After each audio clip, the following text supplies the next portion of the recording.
This is DJ Supreme, and you are watching the History of the Eargasm, Part 1, brought to you by Knowledge, Rhythm, and Understanding.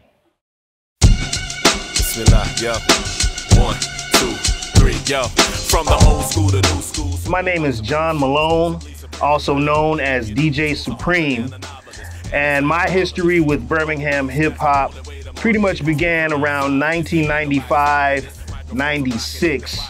After I returned to Birmingham from working at Motown Records in Los Angeles, California for about a year and some change. Myself and a couple of my friends from the University of Montevallo, Stephen Spears and Michael Merritt, started a hip hop group known as Joint Effort. And yes, I did used to rap back in the day, in addition to making the beats.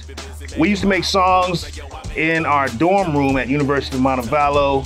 And we made a couple of singles, which made a little bit of noise in Birmingham and surrounding areas. And so we got to do some shows.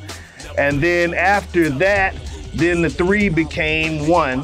My two partners in the group decided to move on to different things. And I decided to stay with the music as a solo act. What I ended up doing was making my rounds around Birmingham, doing intros for various radio jocks in town. Big shout out to Corey White, B. Brian, Dwight Stone, Chris Coleman, folks like that. Actually gave me my start in terms of hearing myself on the radio.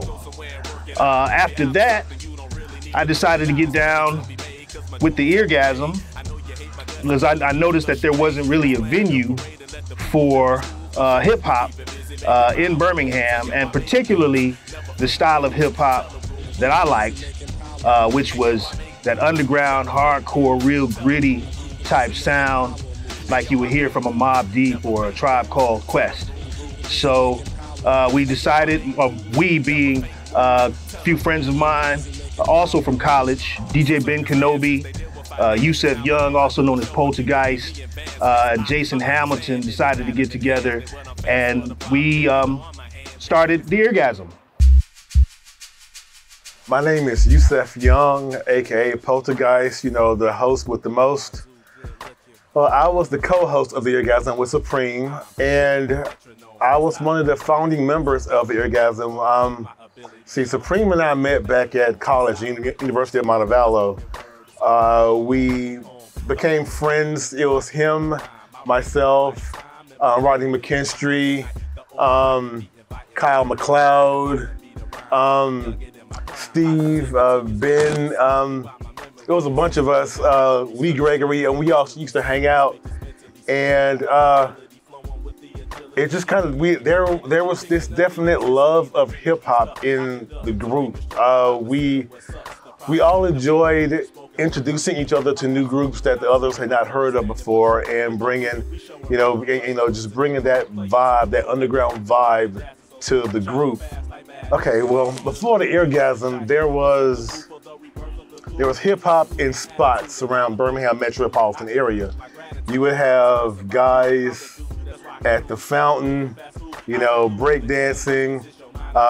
They would bring out radios, throw up beats and battle and whatnot. You'd have guys, cracking open some red stripes, and they would freestyling for a few hours and whatnot. You have producers over, making beats and whatnot. And I think when we got the idea to put this all together, it was just, we caught lightning in a bottle. I named it the Eargasm because I'm an avid vinyl LP collector. And in my collection, there was an album by this artist named Johnny Taylor, and the album was called Eargasm.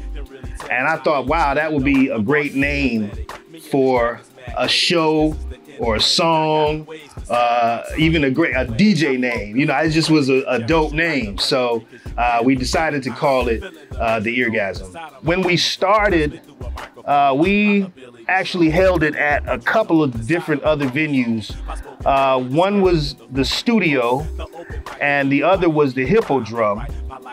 Neither of those places are in existence anymore, but we eventually landed at a place called the High Note Lounge, also known as the Rockin' Horse.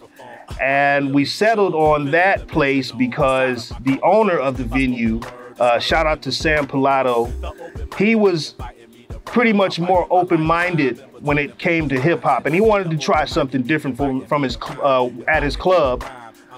And he was just a really, really cool person.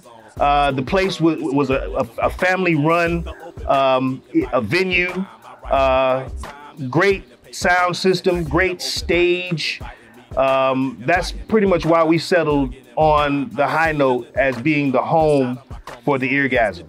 It was the best place for hip hop in terms of it having a big stage, because what I envisioned was people who performed at the Eargasm, artists, looking like actual artists. So they're up on a big stage, a tall stage, and they're looking at the audience. So that, and the fact that the High Note had the dopest sound system in Birmingham at the time. Supreme found the spot, the High Note Lounge, and my role was to help get the word out and get people to the show and get it cracking from there, and that's kind of what we did. It really grew out of the love of hip hop and that crew at Montevallo. I specialize cause I'm a specialist, special because I'm blessed with this. Honeys like the cleverness, thugs they show me reverence. Raised in New York State with New York place. You would shut your stuff if you knew your place. So blindly I take